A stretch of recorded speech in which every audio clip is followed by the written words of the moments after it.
I'm Fiona and I live in South Florida. I'm the mum of 2 boys and I've lived in America for 11 years now. Connor is 10 and has always been a stereotypical boyish little boy. Along comes his brother, who's 3 years younger than him. Dylan is 7.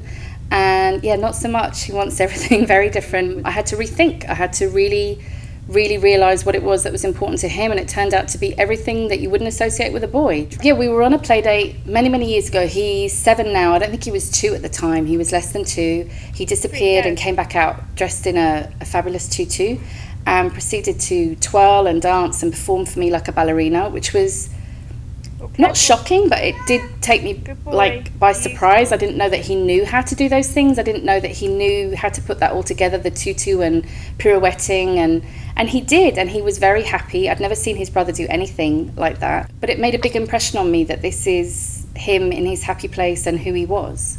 So when Dylan was in junior kindergarten, there was a Christmas celebration, a party, and you were allowed to wear your finest outfit and your best clothes.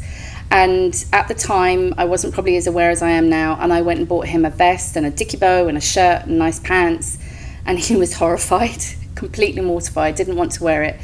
And I didn't quite understand at the time what he really wanted to wear was a dress, a beautiful dress like all the other little girls were wearing. And did I have a dress at 7:30 in the morning the day this was supposed to be happening? No, I didn't. And why aren't you wearing the clothes that I've got you? What's this? I don't know what to do. Get in the car, we have to leave. And he wore his school uniform as a protest. He was 4 years old. And I had a conversation with the teacher, and she was like, why is he wearing those clothes? And I'd had a moment of like, shall I be honest? Shall I say I forgot? And I said to her, he really wants to be wearing a dress, and he doesn't want to be wearing that. And she was like, oh, okay. The teacher that I spoke to about it was very accepting and very sweet, actually. She made me feel much better. She gave me the impression we'll accept him and love him for who he is and however he wants to dress. And it'll always be a kind of a regret of mine that I didn't let him go the way he wanted to be. I wasn't kind of prepared or aware at the time.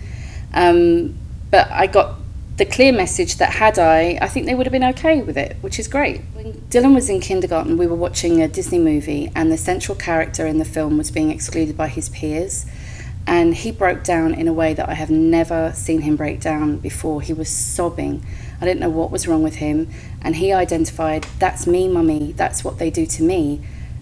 Who do to you, darling? That's what the little boys do to me at school. He identified that he wasn't welcome with these young boys, and yeah, he did used to keep away from them because every time he was around them, there was games of don't sit next to Dylan, don't touch Dylan, don't have anything to do with Dylan. Dylan's a girl, which is the biggest insult seemingly you can call any little boy. When I went in to find out more about it, I wasn't explicitly told, but it was very much implied that if we made different choices and we made him conform to gender norms, then we wouldn't have this problem. So in essence, the message I got was we were the problem, or worse, he was the problem. That was very hard to undo as his mom. The number one question that I'm always asked is, what does your husband think? How's your husband about this?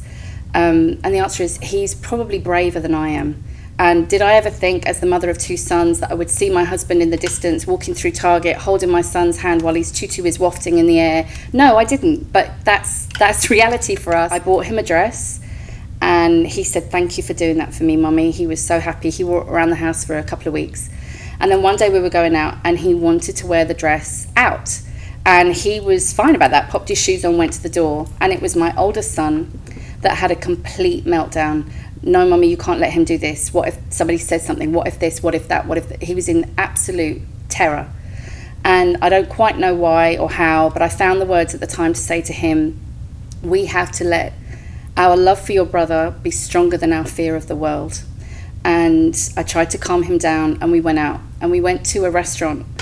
And now that I'd calmed him down and he was okay and his brother was okay, I realized I wasn't okay. And what was I doing? Should I be doing this? What if somebody did say something? What if something did happen? What if I was putting him in danger? What am I doing? And I had like an internal, please give me a sign. And the waitress comes along, she asks me what the little miss wants to drink, and I realise she's talking about my son, and I look at her and I say, that's my son, he just likes to wear a dress. And she says, oh, good for you, honey. And I say, oh, thank you. And I'm kind of like not really in the moment. Thank you. And then something tells me to look at her properly and engage with her. And I turn and I look at her, and she's crying. And I say to her, "Are you okay? What's wrong?" And she says, "Good for you, honey. If you were my mom, I'd still have my brother."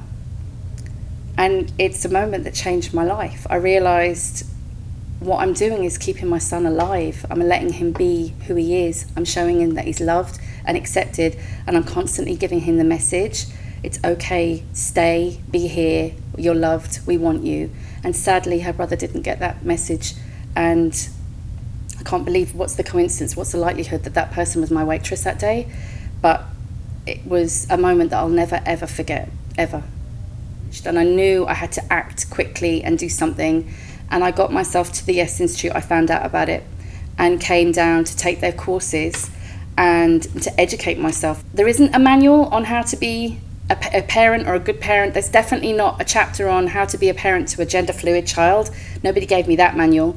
So I came in to find out what to do and whether I was doing it right or messing it up. I have gotten 2 years later the Yes Institute to come to the school finally and do some faculty training, which I believe they need, I believe everybody needs, to help everybody educate themselves on this subject and to help all young children in South Florida be who they are and express themselves and be safe to be who they want to be.